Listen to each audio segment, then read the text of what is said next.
बिस्मिल्लाहिर्रहमानिर्रहीम। सूरह बकरा रुकू 30 आयत 232 تا 235। वइज़ा तल्लक़्तुमुन निसा फबलग़ना अजलहुन्ना फला ताज़ुलूहुन्ना अन यनकिहना इज़ा तराज़व बैनहुम बिलमारूफ़ ज़ालिका युअज़ु बिही मन कान मिनकुम युमिनु बिल्लाहि वल यौमिल आखिर ज़ालिकुम अज़का लकुम व अत्हर वल्लाहु यअलमु व अंतुम ला तअलमून।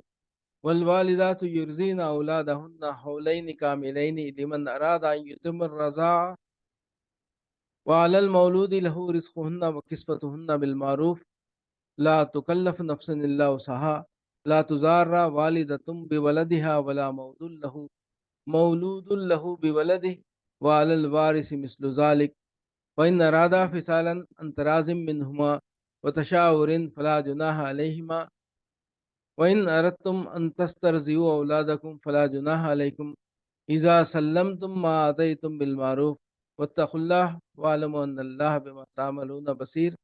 वल्लज़ीना युतवफ़्फ़ौना मिनकुम व यज़रूना अज़वाजन यतरब्बसना बिअनफुसिहिन्ना अर्बअत अशहुरिन व अशरा फ़इज़ा बलग़ना अजलहुन्ना फ़ला जुनाहा अलैकुम फ़ीमा फ़अलना फ़ी अनफुसिहिन्ना बिलमारूफ़ वल्लाहु बिमा तअमलून ख़बीर। वला जुनाहा अलैकुम फ़ीमा अर्रस्तुम बिही मिन ख़ित्बतिन निसाइ औ अक्ननतुम फ़ी अनफुसिकुम अलिमल्लाहु अन्नकुम सतज़कुरूनहुन्ना वलाकिन ला तुवाइदूहुन्ना सिर्रन इल्ला अन तक़ूलू क़ौलन मारूफ़ा वला तअज़िमू उक़दतन निकाह हत्ता यबलुगल किताबु अजलह वअलमू अन्नल्लाह यअलमु मा फ़ी अनफुसिकुम फ़हज़रूह वअलमू अन्नल्लाह गफ़ूरुन हलीम। जब तुम अपनी औरतों को तलाक दे चुको और वो इद्दत पूरी कर लें तो फिर इसमें माने ना हो कि वो अपने ज़ेर तजवीज़ शौहरों से निकाह कर लें, जबकि वो मारूफ तरीक़े से बाहम मनाकिहत पर राज़ी हों।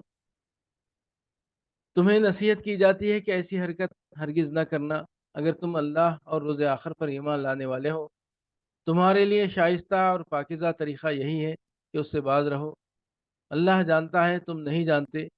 जो बाप चाहते हों कि उनकी औलाद पूरी मुद्दत रज़ाअत तक दूध पिए तो माएँ अपने बच्चों को कामिल 2 साल दूध पिलाएं। इस सूरत में बच्चे के बाप को मारूफ तरीक़े से उन्हें खाना कपड़ा देना होगा, मगर किसी पर उसकी वसअत से बढ़कर बार न डालना चाहिए। ना तो माँ को इस वजह से तकलीफ़ में डाला जाए कि बच्चा उसका है, और ना बाप ही को इस वजह से तंग किया जाए कि बच्चा उसका है। दूध पिलाने वाली का यह हक़ जैसा बच्चे के बाप पर है वैसा ही उसके वारिस पर भी है। लेकिन अगर फ़रीक़ैन बाहमी रज़ामंदी और मशवरे से दूध छुड़ाना चाहें तो ऐसा करने में कोई मुज़ायक़ा नहीं। और अगर तुम्हारा ख़याल अपनी औलाद को किसी गैर औरत से दूध पिलवाने का हो तो इसमें भी कोई हरज नहीं, बशर्ते कि उसका जो कुछ मुआवज़ा तय करो वो मारूफ तरीक़े पर अदा कर दो। अल्लाह से डरो और जान रखो कि जो कुछ तुम करते हो सब अल्लाह की नज़र में है। तुम में से जो लोग मर जाएं उनके पीछे अगर उनकी बीवियां जिंदा हों तो वो अपने आप को 4 महीने 10 दिन रोके रखें। फिर जब उनकी इद्दत पूरी हो जाए तो उन्हें इख्तियार है अपनी ज़ात के मामले में मारूफ तरीक़े से जो चाहें करें। तुम पर उसकी कोई जिम्मेदारी नहीं। अल्लाह तुम सबके अमाल से बाखबर है। ज़माने इद्दत में ख़ास तुम उन बेवा औरतों के साथ मंगनी का इरादा इशारे किनाए में ज़ाहिर कर दो, ख़्वाह दिल में छुपाए रखो, दोनों सूरतों में कोई मुज़ायक़ा नहीं।